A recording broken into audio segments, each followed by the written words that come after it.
자, 일부러 저희 사무실 요 주차장 여기를 내려가 보는 거예요, 램프를. 근데 어우, 야, 이거 카메라 켜야겠다. 자, 굉장히 크죠. 지금 네, 가까스로 가운데. 근데 이미 바퀴가 가운데지 보닛은 이미 넘어갔어요. 그래서 이런 좁은 주차장에서 이걸 하기가 쉽지 않습니다.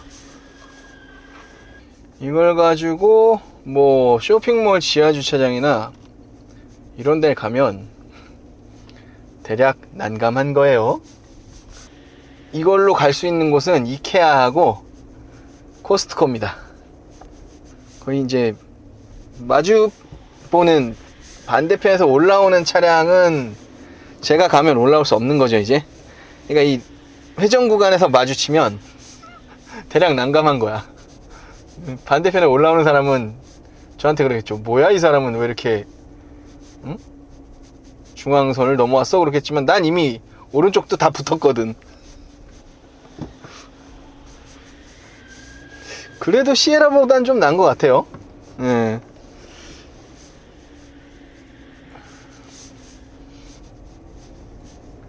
오, 우와, 다행히 차가 없어. 좋아, 좋아, 좋아, 좋아, 좋아. 우와, 우와. 아니, 저걸 왜 누가 저렇게 해놨지?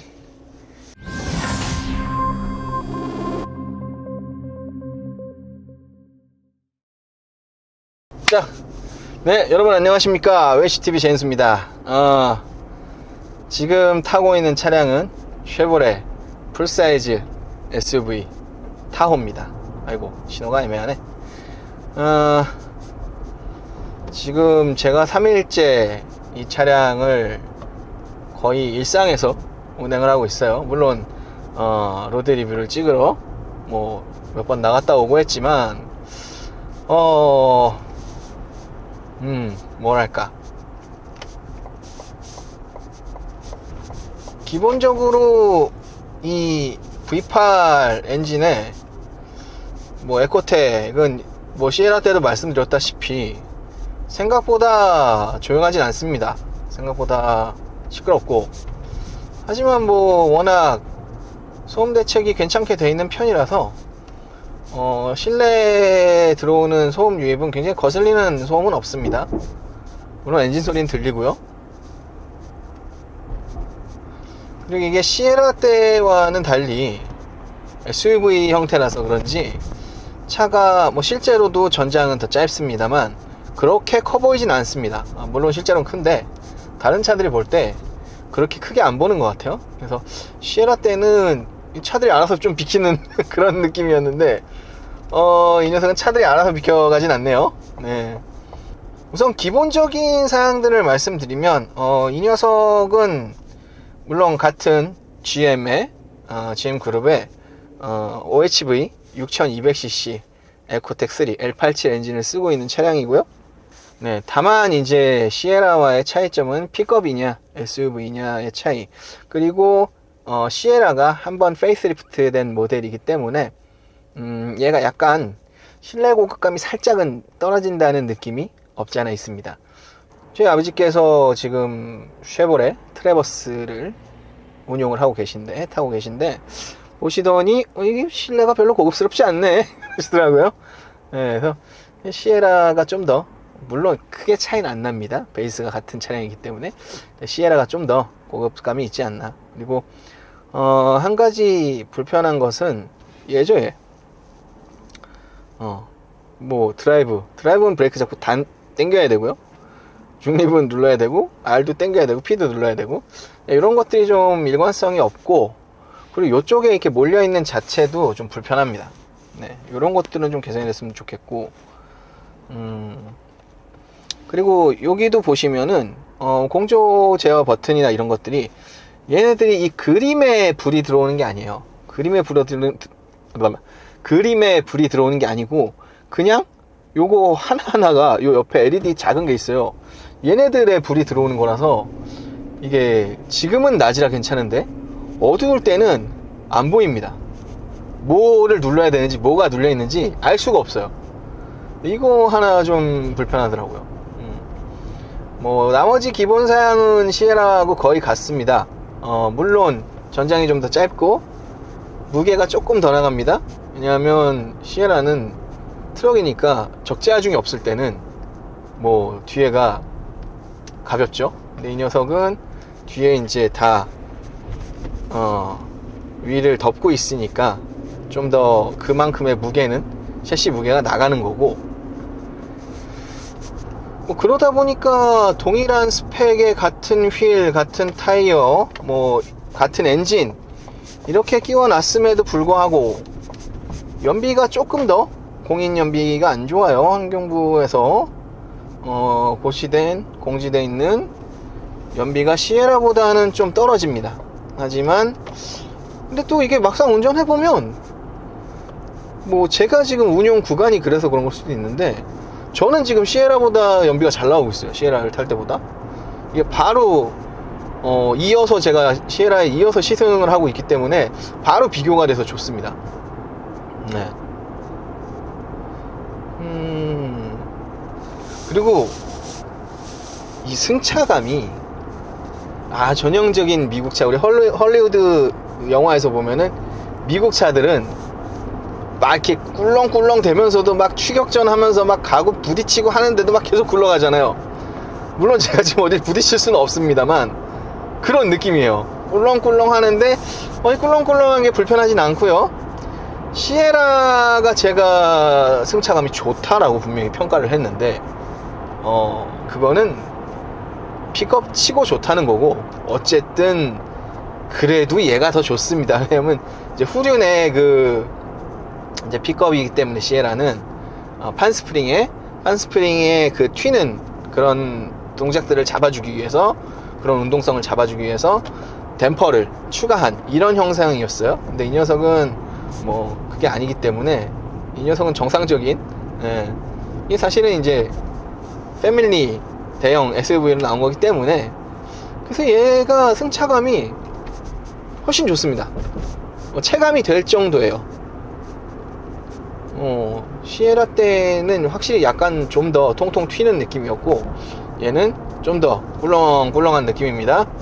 하지만 이 꿀렁꿀렁한 감각이 그러니까 결국은 이것도 진동을 어떻게 가져가느냐의 문제인데, 옛날 그랜저들 있잖아요, 뭐 HG 이런 애들, 그런 시절의 그 꿀렁꿀렁함을 저는 별로 안 좋아한다고 항상 말씀드렸어요. 근데 이 녀석은 그거랑 꿀렁꿀렁함이 좀 다릅니다. 이 녀석은 그러니까 이게 굉장히 큰 차고 무게도 있고 롤 센터도 높고, 그래서 롤 포인트 자체가 높기 때문에 롤이 있어요. 근데 그 롤이 불쾌하지가 않습니다. 뭐 이렇게 갔다가 지금 살짝 잠깐 제 차선 안에서 살짝 틀어 볼게요. 제 차선 안에서 살짝 틀어 보겠습니다. 반대쪽으로 움직일 때 꿀렁꿀렁한 느낌이 바로 획 돌아가면 이 반대 방향으로 그 운동 에너지가 전환되면서, 그러니까 운동 에너지의 방향이 바뀌면서 이게 굉장히 불쾌한 느낌이 드는데, 얘는 그런 게 없습니다. 물론 아예 없진 않지만 반대쪽으로 움직일 때 굉장히 스무스하게 방향이 돌아가는, 직선 방향인데도 어떻게 이렇게 스무스하게 돌아가는지 솔직히 모르겠어요. 굉장히 편리합니다. 그건 꿀렁꿀렁하지만 롤도 있지만, 그래서 별로 이거는 좀 너무 롤도 높고 뭐 안 좋지 않을까 하는데 괜찮아요. 그러면서도 이 횡지를 받을 때 어떤 코너에서의 움직임도 약간 롤이 있음에도 불구하고 약간은 끈적한 느낌? 그런 느낌이 있어요. 그러다 보니까 코너에서도, 물론 이게 무슨 뭐 GT카나 스포츠카들처럼 그렇게 코너링 할 수 있는 건 아니지만, 얘 덩치에 비하면 생각보다 괜찮게 코너를 잡아 나갑니다. 재밌어요. 사실 운전하는 맛은 좀 있습니다. 생각보다. 미국 차가 이렇게 괜찮네. 미국 차 뭐 나쁘지 않습니다. 좋네요. 그리고 기본적인 이런 것들은 다 시에라하고 공유하고 있습니다. 그래서 지금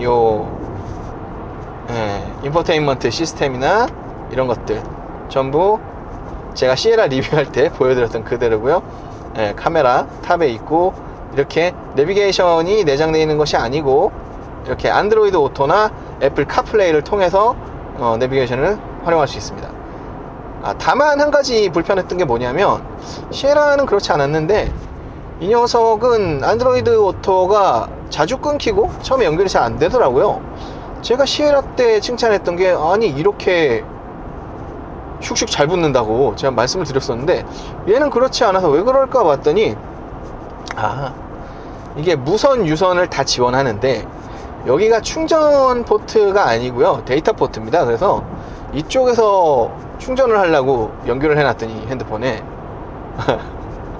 안드로이드 오토가 무선 유선이 같이 들어가고 이쪽에서의 충전하고 또 뭐가 꼬였나봐요. 그냥 자꾸 끊어지더라고요. 그리고 이 차량도 마찬가지로 차로 유지 보조가 약간 있으나마나한 그런 차로 유지 보조가 있는데, 사실 시에라보다도 못한 것 같아요. 시에라는 살짝 나가다가 그래도 잡아 들어오는 경향성이 좀 있었는데, 얘는 일단 나갑니다. 잡아 들어오는 건 둘째치고 일단 나가요. 그래가지고 굉장히 신경이 쓰입니다. 약간 단점이라고 볼 수 있고요. 그럼 뭐 마찬가지로 미국에 우리처럼 하이패스가 있는 게 아니기 때문에 하이패스는 없습니다. 그래서 하이패스를 따로 설치하셔야 되고, 아니 이런 거 좀 이렇게 좋은 차, 비싼 차, 한두 푼 하는 차도 아니고 1억 가까운 차를 들여오면, 아니 그런 하이패스 정도 그냥 달아줘서 나오면 안 되나? 그죠? 뭐라 그러죠? 로컬라이징이 좀 안 되는 그런 느낌이에요. 자, 이제 제가 ACC하고 차로 유지 보조는 켜있고 ACC를 켜볼게요. 자, ACC 100에 맞추고요. 자, 차로 유지 보조는 나갔어. 이미 나갔어. 안 잡아 들어와. 이건 그냥 여기가 비어서 그런 거고, 차선이 좀 시에라보다 안 좋습니다. 근데 이게 왜 그런가 생각을 해보면, 차로 유지 보조랑 그 조향 보조가 제가 일전에 알고리즘이 좀 다르다라고 말씀을 드렸는데, 차로 유지 보조 같은 경우는 전방에 차선을 읽어가지고, 그러니까 차선이 이렇게 나가 있잖아요. 이 차선 형태를 그러니까 이미지 필터를 통해 가지고 그 선을 만들어요. 그 선을 만들고 그 선의 중앙점으로 이제 벡터를 연산을 하고, 그 벡터를 지금 현재 내 카메라의 포지셔닝에서 추종하도록 만듭니다. 그래서 그걸 추종해서 가도록 핸들하고 엑셀 궤도량을 조절해 주는 건데, 핸들이 물론 이 차로 유지 보조이기 때문에 약간 오차가 벗어나더라도 이 벡터에 가깝기만 하면은 굳이 억지로 돌려주진 않아요. 한데 나갈라 그러면 좀 미리 반응을 해야 될 거거든요. 특히나 이것처럼 지금 좌우 차폭이 큰 차는 좀 더 예민해야 됩니다, 이런 부분이. 근데 지금 완전히 이게, 그러니까 이제 이런 알고리즘들은 우리가 추종 알고리즘이라고 해가지고 이미 내가 목적을 하고 있는 아웃풋을 두고 있고, 지금 현재 값을 그 목적 값에 맞게 계속해서 추종해 나가는 그런 방식의 제어인데, 그러니까 여러분들 쉽게 아실 건 칼만 필터를 많이 들어보셨을 건데, 칼만 필터도 추종 알고리즘 필터링 기법 중에 하나입니다.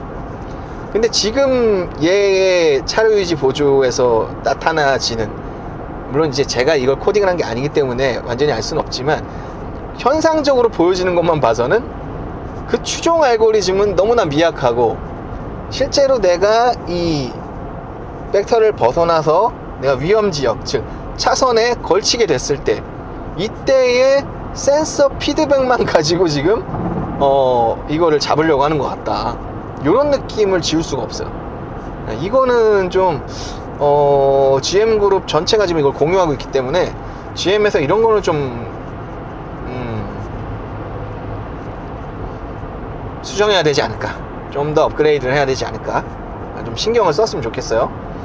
지금 이미 현대자동차나 뭐 다른 제조사들, 특히 현대자동차 같은 경우는 고속도로 그 드라이빙 어시스턴트가 상당한 수준에 왔습니다. 정말 이렇게 이렇게 순간순간 불안하긴 하지만 이렇게까지 불안하지 않거든요. 이건 지금 계속 신경을 쓰고 있어요. 오히려 차로 유지 보조 이걸 안 키고 가는 게 더 편할 정도입니다. 그래서 요거는 조금 이 가격대에 맞는 기능 수준은 아니다. 없는 것보다 나을 수도 있겠는데, 글쎄요, 이게 이 차로 유지 보조나 이런 기능들 안 겪어보신 분이라면 괜찮네 하시겠지만, 더 나은 레벨의 그런 차로 유지 보조, 조향 보조, 이런 드라이빙 어시스턴트를 경험하신 분이라면 이거는 좀 아쉽다. 이렇게 말씀을 드릴 수 있을 것 같습니다. 하여튼 그렇습니다. 좀 아쉬운 부분이에요. 뭐가 왔네. 인제 스피디움 뭐가 기상 상황이 어쩌다고?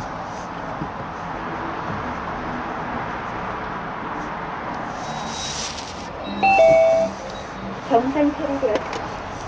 네, 이렇게 불편합니다. 하이패스로 바로 가지 못해서. 네, 이건 좀 그렇고, 지금 그래도 연비가 7.9가 나왔네요, 평균. 근데 이렇게 섰다 가면 연비에서 손실을 보는 거죠. 그만 좀. 자, 다시 한번 크루징을 놓고요.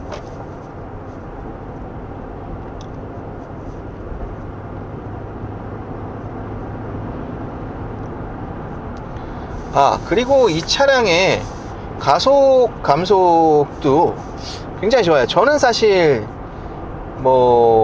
예전에도 말씀드렸다시피 이니셜 바이트가 강한 차, 물론 이니셜 바이트가 강해서 나쁠 건 없는데, 그러면 뭐가 문제냐, 전륜 구동의 프론트가 더 무거운 그런 차량들, 현대자동차의 전륜차들이 과거에 계속 그래 왔죠.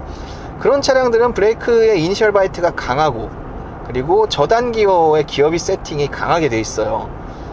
왜냐하면 이제 현대차 같은 경우는 과거에 이 구동계의 성능이 좋지 않았던 거, 브레이크 성능이 좋지 않았던 거를 그런 식의 어떤 페이크적인 세팅으로 좀 커버했던 그런 것들이 있는데, 하지만 이제 독일차나 미국차 이런 차량들은 그렇지 않거든요.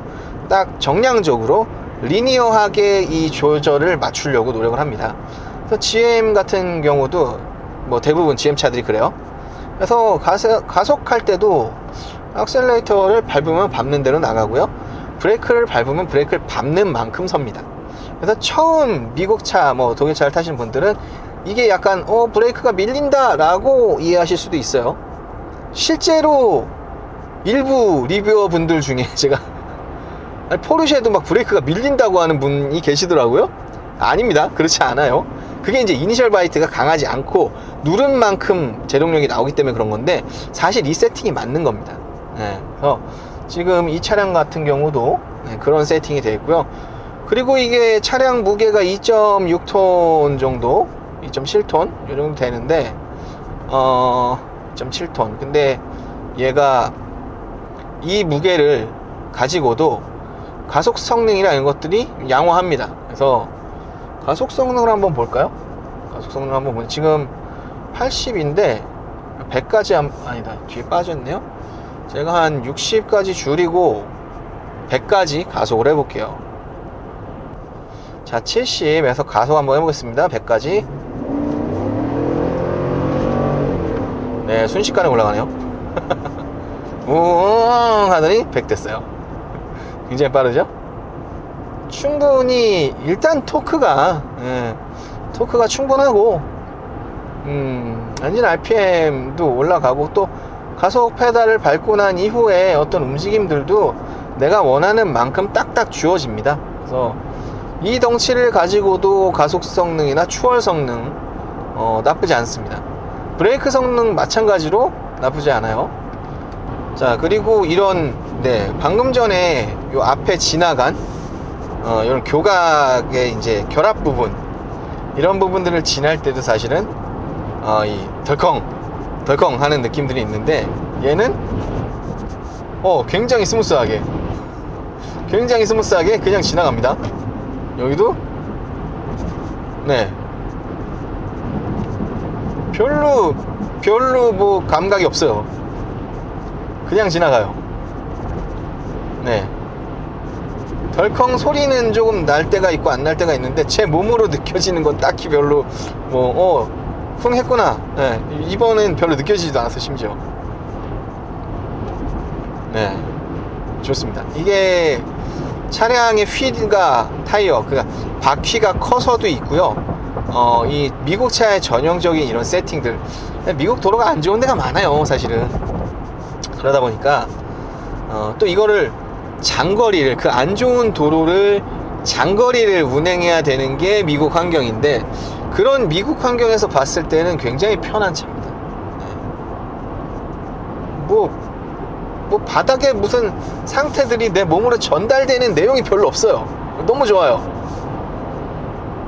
여기서 그러니까 이 에이다스 기능만 좀 더 신경 썼으면, 차에 조향 보조를 더 넣고 차로 유지 보조를 좀 더 예민하게 한다든가, 이미 차로 다 넘어가서 하지 말고 요런 정도만 좀 강화해 줬으면 정말 더할 나위 없었을 것 같아요. 진짜 편했을 거예요. 물론 지금도 승차감이나 이런 느낌들은 편안합니다만, 그런 아쉬움은 살짝 있다. 자, 그래서 이 차량 같은 경우는 이제 타호에서도 하이컨트리라고 하는 트림이고요. 이 위로 트림이 하나 더 있습니다. 이 위로 다크나이트 무슨 트림이라고 있는데, 맞나? 다크 어쩌고 트림이 있어요. 근데 걔는 조금 더 비싼데 뭐 블랙 에디션이에요, 쉽게 얘기하면. 블랙 에디션. 저는 이 하얀 느낌이 좋습니다. 하얀 이런 쉐보레 대형 SUV에 이런 검정색 그 네이밍 레터링 같은 것들, 이렇게 딱 조합이 돼 있는 게 정말 예쁜 것 같아요. 심플하고 뭔가 되게 화려하지 않으면서 임팩트 하나로 간결하게, 네, 절제된 그런 화려하진 않아 사실. 절제되어 있는데도 불구하고 그런 어떤 디자인의 악센트 포인트가 있다. 쉐보레 차들이 이런 것들이 요새 많이 보이는데, 이런 부분들이 굉장히 좋은 것 같습니다. 최근에 그런 다른, 특히 뭐 일본 차량이나 독일 차들을 보면, 독일 차는 그나마 나은데 일본 차량들은 정말 디자인이 참 시대를 거꾸로 가고 있는 듯한 그런 착각을 줄 만큼 디자인이 정말 형편없어지고 있어요. 근데 쉐보레를 비롯한 이런 GM의 차량들은 그래도 나름 자신들만의 디자인 영역이 확고하고, 그 디자인 영역의 디자인들이 정말 과하지 않으면서 그렇다고 또 심심하지만은 않은, 네, 그 오래 보아도 질리지 않는, 네, 이런 디자인을 참 잘하는 것 같아요. 이게 한국에서는 글쎄요, 시에라보단 낫겠지만 어쨌든 이 차도 한국에서 도심지에서는 운용하기가 좀 쉽지 않을 것 같고요. 전원주택이나 이런 쪽에서 생활을 하신다면 추천을 드립니다. 나쁘지 않아요. 그리고 기름값에 대한 유류비 걱정이 좀 덜 하신 분들은 그래도 내연기관의 마지막에 나는 상남자의 엔진, V8 엔진 한번 몰아보고 싶다 라고 하시는 분들께는 추천을 드려보겠습니다. 네. 성능적인 영역에 있어서는 전혀 부족함 없습니다. 그리고 편의성, 편안함 전혀 부족함 없고요. 뭐 실내에서 220V를 쓸 수 있고 400W, 뒷좌석에 아이들과 아니면 부모님과 여행을 간다 하더라도 먼 거리도 심심치 않게 디스플레이가 다 되어 있고요. HDMI 연결을 통해서 내가 갖고 있는 디바이스에서의 화면을 다 송출할 수 있도록 구성이 되어 있습니다. 이런 것들 정말 좋고요. 그리고 아무래도 이 엔진 자체가 사골이라면 사골이지만 워낙 명 엔진으로 정평난 그런 엔진이고, 또 이게 사골이다 보니까 생각보다 이 유지 관리가 나쁘지 않습니다. 특히 엔진 부속들 같은 경우는요, 이 OHV 6200cc 엔진은 물론 이제 이 라인업마다 약간씩의 변화들은 있지만 기본적인 파츠들은 심지어 가공 도면까지도 인터넷에 돌아다니는 그런 엔진이에요. 그러다 보니까 뭐 엔진 부속이 없어서 뭐가 없어서 이런 거는 없고요. 또 부속값 자체가 저렴합니다. 네, 그런 장점이 있죠. 하여튼 네, 사실 1억에 육박하는 가격 부담스러울 수 있습니다. 그런데 이런 공간과 편의사양, 그리고 이런 승차감과 편리함, 이런 것들을 적절히 고르게 갖추고 있는 이런 영역에서 9,250, 네, 뭐 충분히 상품성이 있는, 경쟁력 있는 그런 가격대라고 보이고요.